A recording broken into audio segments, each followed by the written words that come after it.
Hello class, let us now turn to Impressionism, another important art movement in the last decades of the 19th century.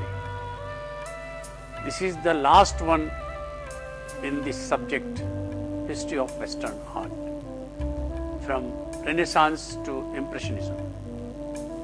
Well, let us get started. This and the next module are dedicated to this art movement. In this module, our objectives will be to understand the meaning and characteristics of Impressionism, understand the style, techniques and themes of Impressionism, look at Manet's A Bar at the Folies Bergeret, a transition between realism and Impressionism. The contents of this chapter are: introduction, what is Impressionism, characteristics, subject matter, methods and techniques, composition, Edward Manet 1832 to 1883. Let us start with the introduction. In 1874, a group of artists called the Anonymous Society of Painters, Sculptors, Printmakers, etc. organized an exhibition in Paris that launched the movement called Impressionism. While their exhibition received some positive reviews, one critic, Louis Leroy, writing in the satirical journal Chivalry, seized upon the title of Monet's painting Impression Sunrise and dubbed the entire exhibition as Impressionist. Its founding members included Claude Monet, Edgar Degas and Camille Pissarro, among others. These artists were those who rejected the official government-sanctioned exhibitions or salons and were consequently shunned by powerful academic art institutions. 7 more Impressionist exhibitions were held between 1876 and 1886, with the membership of the group varying slightly on each occasion. Only Pissarro participated in all 8 shows. The relative success of these exhibitions promoted other artists to organize their own alternatives to the salon. And by 1900, the independent exhibition and gallery system had all but replaced the salon system in Paris. It did begin in Paris, but soon spread throughout Europe and eventually the United States. As the word suggests, impressions, it can be considered the first distinctly modern movement in painting. Well, you may ask, what is modern? How is Impressionism modern? Let us talk a bit about the modern first. We know the modernity began with the Industrial Revolution. As all pet notions of traditional knowledge and wisdom changed, so did the expression and techniques of the new knowledge systems. Obviously, these reflected in art also. The so-called modern artists rejected previous Renaissance-based traditions in favor of new forms of artistic experimentation, new materials, new techniques of painting, and developed new theories about how art should reflect the perceived world and what their functions as artists should be. While realism sought to capture reality as it is, Impressionism sought to capture a particular moment in that reality, that truth. We must remember that while there were movements later on history, what these movements did was to allow the artists to believe in them and in the self-belief that art mattered. It had real value. It was of its own time, yet beyond it. Impressionism is about modernity, its faster pace and various improvements in quality of daily life. Prior to the 19th century, artists were most often commissioned to make artwork for wealthy patrons or institutions like the church. But during the 19th century, many artists started to make art about people, places, or ideas that interested them and of which they had direct experience, which they experimented with the expressive use of color, non-traditional materials, and new techniques and mediums. What is Impressionism? Going back to Louis Leroy, when he looked at Monet's Impressionist sunrise, he wrote,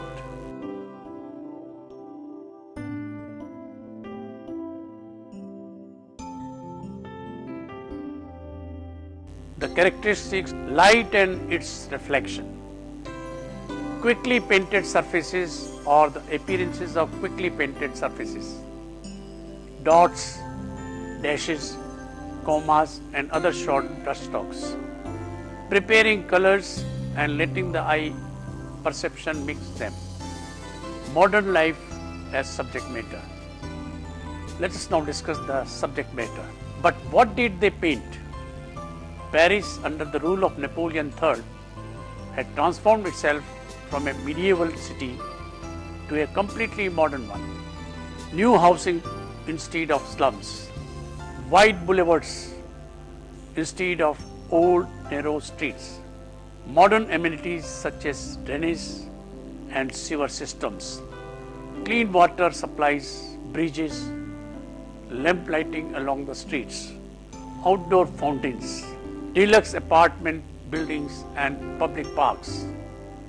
Parisians were filled with a renewed sense of civic pride. While Paris became a modern city, the Impressionists documented the changed city, often focusing on scenes of public leisure, especially scenes of cafes and cabarets. They conveyed the new sense of alienation experienced by the inhabitants of the first modern metropolis.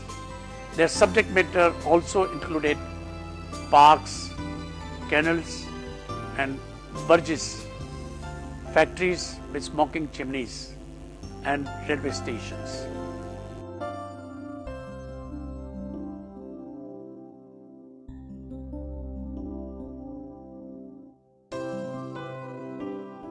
Nature also became the principal subject matter, rather than a backdrop for another scene. But remember that they painted very ordinary scenes only to elevate them to the artistic level. People in everyday informal situations, the middle class during leisure time activities, in gardens, parks or at the seaside, and workmen or rural people at work were also their subject matter. It was not just paintings which began to focus on ordinary people. During the 19th century, novelists such as Zola and Flaubert wrote about the lives of the middle and the lower classes. These people became the tragic and occasionally heroic focus of serious literary works. Novelists look as much pleasure in describing the cafes, bars and theatres of Paris as the artist did in painting them.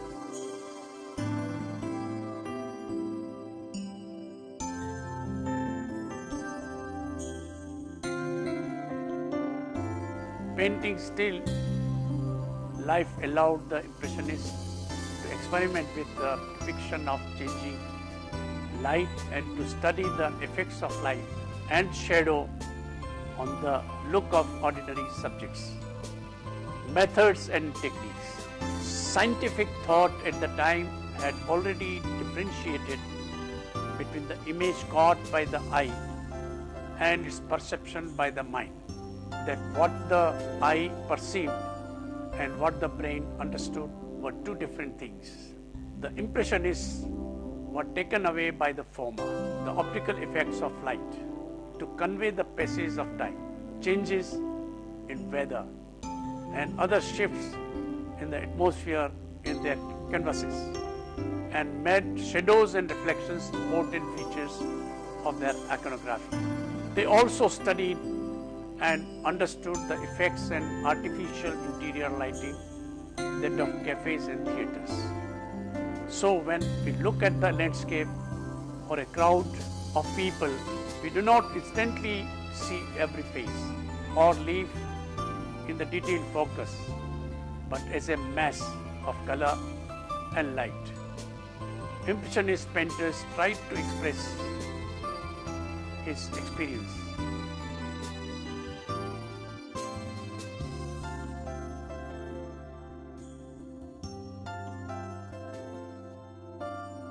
This change in the look of these paintings was brought about by a change of methodology, applying paint in small touches of pure color rather than broader strokes, and painting out of doors to catch a particular fleeting impression of color and light. The result was to emphasize the artist's perception of the subject matter as such and the subject itself. They paint the pictures which a lot of color, and most of their pictures are outdoor scenes. Their pictures are bright and vibrant. They loosened their brushwork and lightened their palettes to include pure, intense color. Abandoned traditional linear perspective and avoided the clarity of form that had previously served to distinguish the more important elements of a picture from the lesser ones. They were criticized for this rather unfinished approach. New research encouraged artists to experiment with complementary colors. For example, Renoir, in his skiffs, Loyol, brings the orange boat against cobalt blue water. Traditionally, orange and blue are opposite one another in the color spectrum, and by placing them next to each other, each looked deeper and brighter.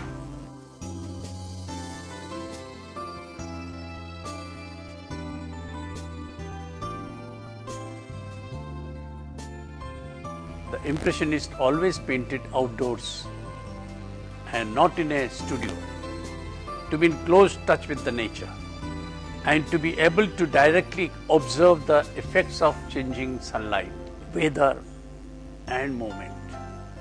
The availability of a wide range of ready-made colors meant that artists could work outdoors rather than in a studio. They could also work at much greater speed, at moments applying the paint straight from the tube without even using a brush. Composition. Impressionists broke the traditional rules of composition and opened their style of experimenting. In their attempts to capture a given moment, they omitted detail in favor of the overall effect of the painting. They looked at their subjects from unusual angles and often cropped or framed their work in a way that was new to painting. A scene is often captured as if in passing or through the lens of a camera, a new intention at the time that enabled the Impressionists to study movement and gesture in real life situations.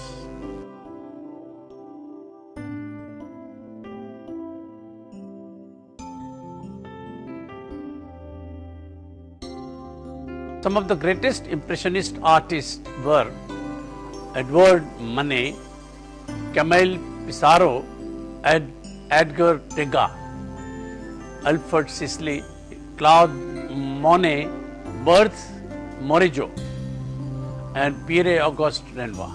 Edward Manet, 1832 to 1883.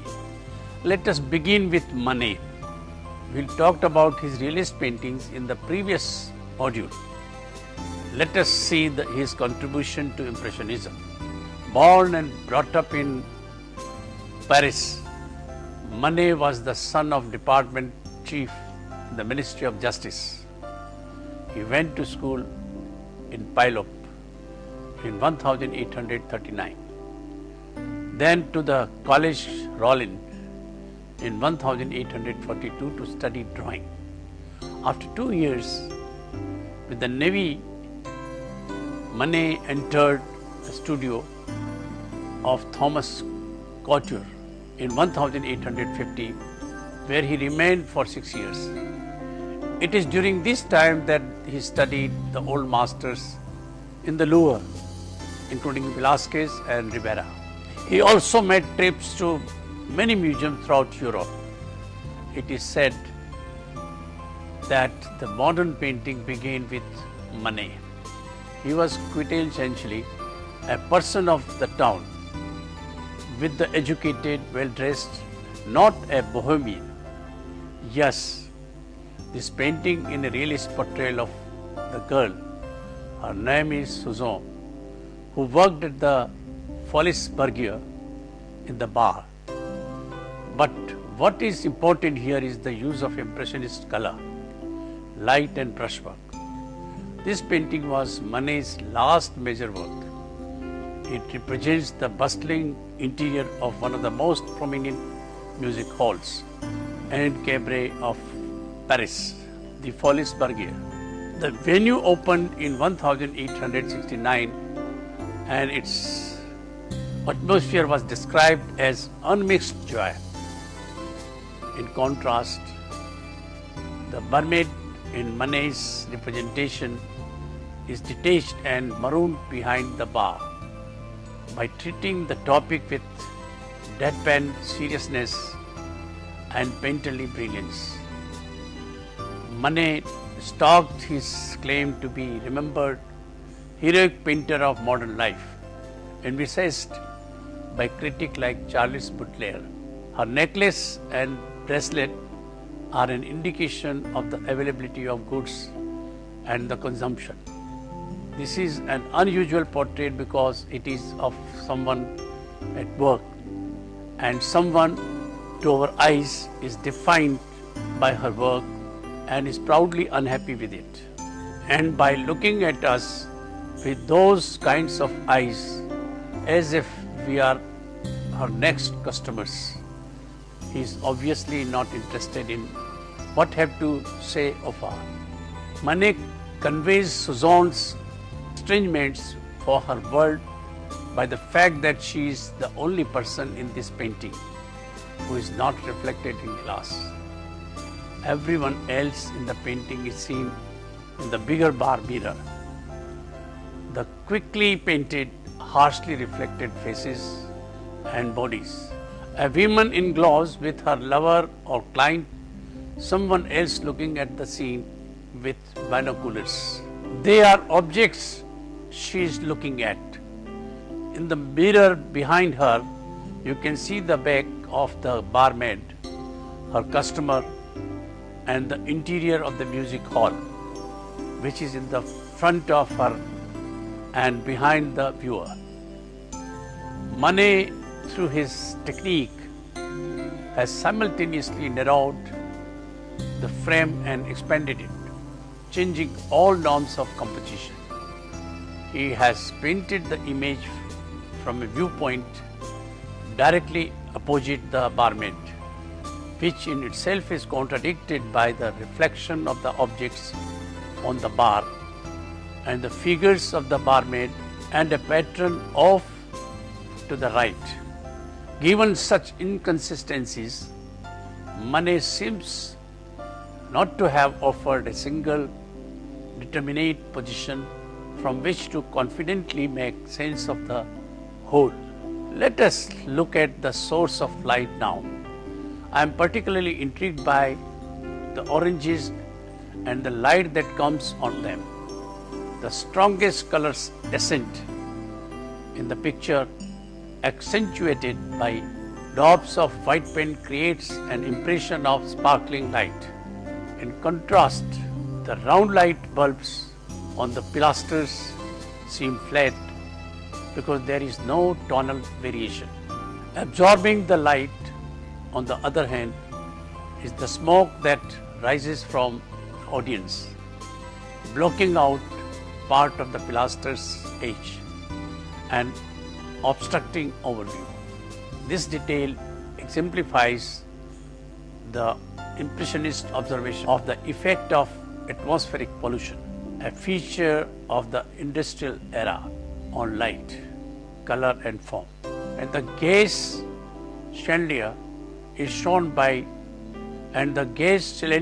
is shown very blurred, also indicating movement. Also look at the large balcony full of people and the trapeze artist, only her legs on the swing. On the top left, the gentleman in the extreme right trying to talk to Suzanne, but she is not interested. She looks like an adjustment done by Manet in the painting. This image has evoked art historical interpretation from several methodological viewpoints. As a social comment, Manet makes a distinction between the monotony of serving at a bar and the bourgeoisie enjoying leisure time. This effect continues the concerns of Courbet and the realists. Another way of reading this image is through its sexual subtext. When seen from the back, the girl seems engaged in conversation with the man, but from the front, she is alienated, bored and vacant, and aligned with the objects on the bar. She herself becomes an object to be consumed, along with the fruit and the alcoholic beverages. The flowers on the lace collar, like those on the counter, may be read as Vanitas symbols. Her corsage is roughly triangular and is echoed by the more precise grey triangle below her jacket. The sexual connotations of this triangle are fairly straightforward, and they reinforce the implication that the customer is pre-positioning the barmaid. Let us look at some other famous works of Impressionism, some of which we shall discuss in the next modules.